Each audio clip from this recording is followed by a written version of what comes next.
दोस्तों, जगत के पालनहार विष्णु जी को समर्पित एकादशी व्रत संपूर्ण व्रतों में सबसे उत्तम माना जाता है। सभी एकादशी व्रतों में सर्वश्रेष्ठ माने जाने वाले निर्जला एकादशी का व्रत अनेकों है। पद्म पुराण के अनुसार ज्येष्ठ मास के शुक्ल पक्ष की इस एकादशी को परम पुण्यदायिनी बताया गया है। निर्जला एकादशी पर निर्जल व्रत रखकर भगवान विष्णु जी की पूजा होती है। व्रती को पानी की एक बूंद भी पीना वर्जित माना जाता है। मान्यताओं के अनुसार जो व्यक्ति एकादशी का व्रत करता है उसे पुण्य की प्राप्ति होती है, उसे अपने सभी पापों से मुक्ति मिलती है। भगवान श्रीहरि विष्णु के आशीर्वाद से जीवन में संपन्नता आती है। विष्णु जी और माँ लक्ष्मी के साथ ही इस दिन भगवान शिव और माँ पार्वती की भी पूजा की जाती है। कहा जाता है इस दिन भगवान शिव और माँ पार्वती की पूजा करने से शुभ फलों की प्राप्ति होती है, जीवन में वृद्धि होती है। दोस्तों, वर्ष में कुल 24 एकादशियां मनाई जाती है। अधिक मास में 2 और बढ़ जाती है। इनमें सबसे ज्यादा महत्वपूर्ण निर्जला एकादशी मानी जाती है और जो भक्त निर्जला एकादशी व्रत रखता है उसे संपूर्ण एकादशी व्रतों का फल प्राप्त होता है। महाभारत काल में स्वयं वेद व्यास जी ने इस एकादशी की महत्ता बताई थी। वेद व्यास जी के ही कहने पर महाबली भीम ने ये व्रत किया था। पौराणिक कथा के अनुसार पांडु परिवार एकादशी व्रत श्रद्धाभाव से करते थे, मगर भीमसेन व्रत करने में असमर्थ रहते थे क्योंकि भूख पर उनका नियंत्रण नहीं था। वे एक समय का खाना भी खाए बिना नहीं रह पाते थे। अपने परिवारजनों को व्रत करता देख उनका भी व्रत करने का मन करता था, लेकिन वे मजबूर थे। वे भगवान विष्णु का निरादर नहीं करना चाहते थे। इसीलिए एक बार उन्होंने अपनी व्यथा महर्षि वेद व्यास जी को बताई और समस्या का हल पूछा। वेद व्यास जी ने उनकी चिंता दूर करते हुए निर्जला एकादशी व्रत का महत्व बताया और कहा कि इस व्रत के नियम बेहद कठिन है, मगर जो भी ये व्रत करता है उसे समस्त एकादशियों का फल मिलता है, उसके सारे पाप मिट जाते हैं। ये एकादशी वृषभ और मिथुन संक्रांति के बीच में पड़ती है और इस दिन अन्न और जल ग्रहण नहीं किया जाता है। भीमसेन ने वेदव्यास जी से संपूर्ण विधि पूछ ली। महर्षि वेदव्यास जी बोले, हे भीमसेन, तुम ज्येष्ठ मास के शुक्ल पक्ष की एकादशी के सूर्योदय से लेकर द्वादशी के सूर्योदय तक पूर्णतः अन्न जल त्याग कर देना। इस दिन बिना जल के निर्जल निराहार रहकर इस व्रत का पालन करना और संयमित रूप से इस एकादशी के दिन अधिक से अधिक जल का दान करना, मीठे जल का दान करना, जल कलश का दान करना और अगले दिन द्वादशी का जब सूर्योदय हो उस समय इस व्रत का पारण करना। इस व्रत का पारण जल और तुलसी पत्र के माध्यम से ही करना। वेद व्यास जी के कहने पर महाबली भीमसेन इस व्रत को करने लगे, इसीलिए इस एकादशी को भीमसेनी एकादशी भी कहा जाने लगा। अगर आप पूरे वर्ष एकादशी व्रत नहीं कर पाते हैं तो आप केवल निर्जला एकादशी का व्रत करते हैं तो वर्ष की सभी एकादशियों का पुण्यफल आपको प्राप्त हो सकेगा। और अगर आप पूरे वर्ष की एकादशियों का व्रत करते भी हैं तो व्रत के दौरान अगर आपके हाथों अनजाने में कोई गलती हो गई है, कोई त्रुटि हो गई है, तो उन सब की क्षमा प्रार्थना के लिए इस एकादशी का व्रत अवश्य करना चाहिए। आगे बढ़ने से पहले आपसे रिक्वेस्ट करते हैं कि वीडियो को लाइक जरूर करिएगा, दोस्तों को शेयर कर दीजिएगा और अगर आपने अभी तक चैनल को सब्सक्राइब नहीं किया है तो चैनल को सब्सक्राइब करके बेल आइकन जरूर दबाइएगा। दोस्तों, ये निर्जला एकादशी का व्रत बहुत कठिन होता है। यदि आप शारीरिक और मानसिक दृष्टि से सक्षम हैं तो आप 24 घंटे का निर्जला व्रत अवश्य रखें। पद्म पुराण के अनुसार निर्जला एकादशी का व्रत करने से मनुष्य के शरीर की शुद्धि होती है, समस्त मनोकामनाओं की पूर्ति होती है। भगवान श्री हरि विष्णु जी को प्रसन्न करके शुभाशीर्वाद पाने के लिए ये बड़ा शुभ अवसर है। अगर आप विवाहित हैं तो पति पत्नी दोनों मिलकर इस व्रत को करें। कुंवारी कन्याएं भी अपनी मनोकामनाओं की पूर्ति के लिए इस व्रत को कर सकती हैं। विधवा महिलाएं अगर इस व्रत को करती है तो अगले जन्म में उन्हें उत्तम सौभाग्य की प्राप्ति होगी। तो महिलाएं, पुरुष, छोटे बड़े सभी लोग इस व्रत करके मनोवांछित फलों की प्राप्ति कर सकते हैं। दोस्तों, इस दिन सुबह शाम तुलसी पूजन अवश्य करें। तुलसी के पास घी का दीपक अवश्य जलाएं। इस दिन मीठे जल के दान का विशेष महत्व है, तो अधिक से अधिक आप मीठे जल का वितरण करें। इससे आपके जीवन में मधुरता आएगी। पति पत्नी के बीच विसंवाद है तो उनमें से एक मीठे जल का दान जरूर करें। आपसी संबंध बेहतर होंगे, दाम्पत्य जीवन में मिठास आएगी। निर्जला एकादशी व्रत के नियम दशमी तिथि से ही प्रारंभ हो जाते हैं। निर्जला एकादशी के दिन मन में किसी के प्रति द्वेष, घृणा, क्रोध इत्यादि ना रखें। व्रत के दिन काम, मोह, लालच ऐसी बुरी इच्छाएं मन में ना लाए। किसी भी जीव जंतु को कोई तकलीफ ना दें।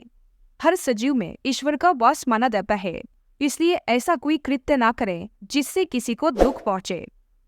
एकादशी पर सुबह स्नानोपरांत अगर आपने निर्जला व्रत का संकल्प लिया है तो पारण तक पानी की एक बूंद भी ना पिए। और अगर आप निर्जला व्रत नहीं रख रहे हैं तो आप फलाहार करके भी व्रत रख सकते हैं। एकादशी से एक दिन पहले भरपूर मात्रा में पानी का सेवन कर लें, जिससे निर्जल व्रत में आपके शरीर में पानी की कमी ना हो। अगर आप पूरी तरह से तंदुरुस्त नहीं हैं, कोई बीमारी चल रही है, मधुमेह से ग्रस्त है, तो आप फलाहार करके भी इस एकादशी का व्रत कर सकते हैं। लेकिन अगर आप निर्जल निराहार रहकर इस व्रत को करेंगे तो आपको संपूर्ण पुण्य फल की प्राप्ति होगी। निर्जल व्रत आप नहीं भी कर रहे हैं तो भी इन 2 दिनों में लहसुन, प्याज, मांस, मदिरा इत्यादि से दूर रहें। पद्म पुराण में उल्लेखित है कि एकादशी व्रत पर चावल का सेवन नहीं करना चाहिए। ऐसा कहा गया है कि जो व्यक्ति एकादशी तिथि पर चावल का सेवन करता है उसे अगले जन्म में रेंगने वाले कीड़े का रूप मिलता है। इस दिन नमक का सेवन भी नहीं करना चाहिए।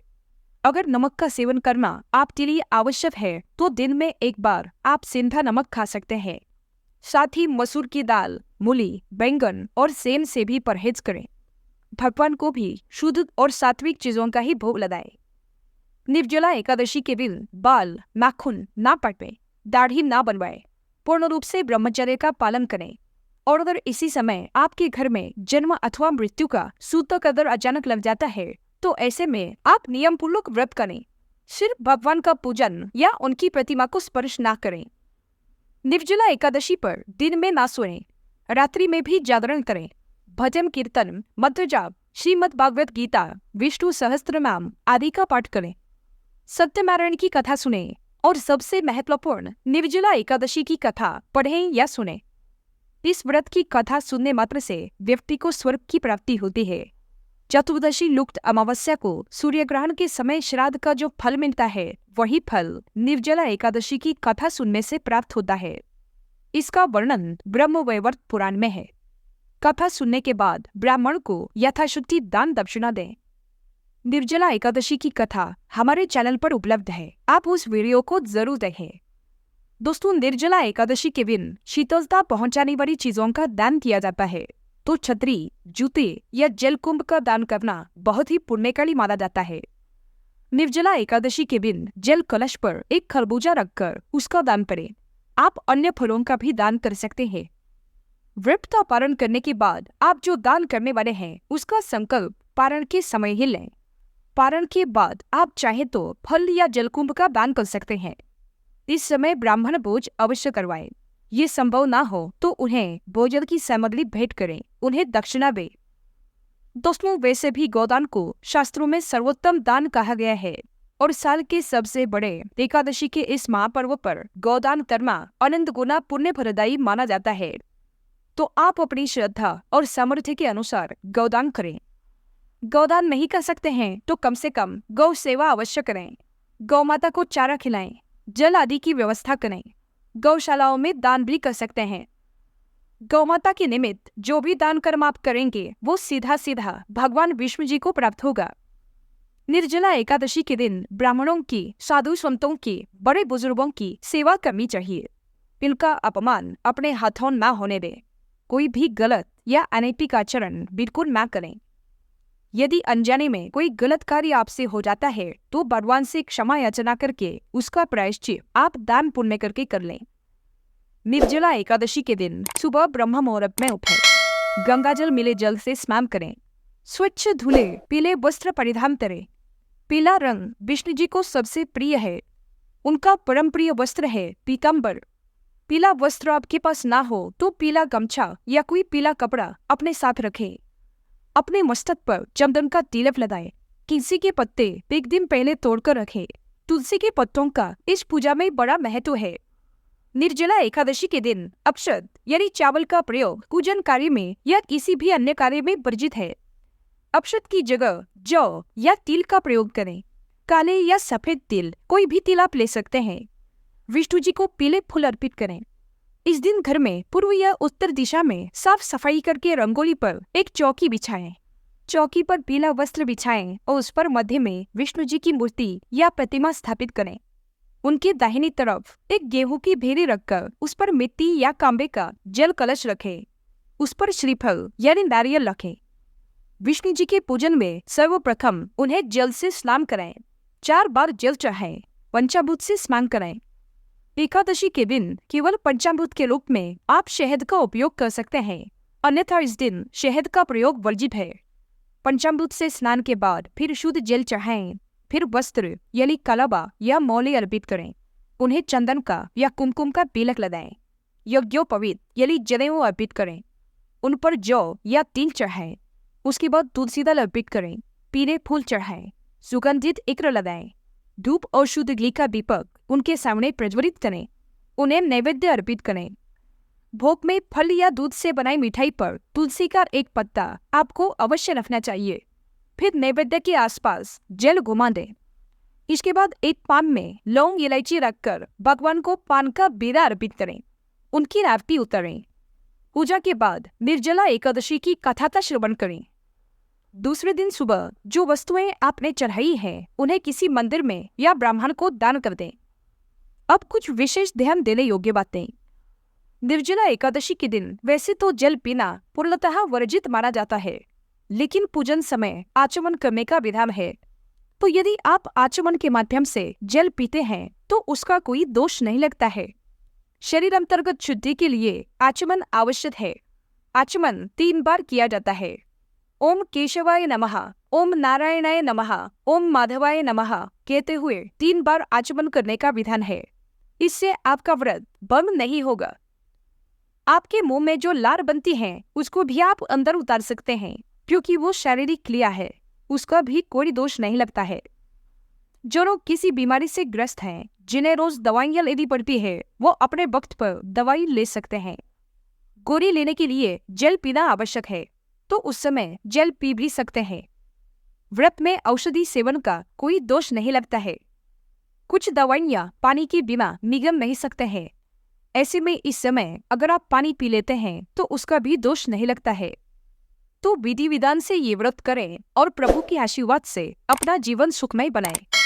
आप सभी को इस निर्जला एकादशी की बहुत बहुत शुभकामनाएं। आज के लिए बस इतना ही। दोस्तों, अगर आपको ये वीडियो पसंद आया है तो वीडियो को लाइक करिएगा, दोस्तों को शेयर जरूर करिएगा और चैनल को सब्सक्राइब करके बेल आइकन जरूर दबाइएगा, ताकि आने वाला नॉलेजेबल वीडियो आपको सबसे पहले मिले। दोस्तों, मिलते हैं अगले वीडियो में। कब तक के लिए good bye and thanks for watching my video.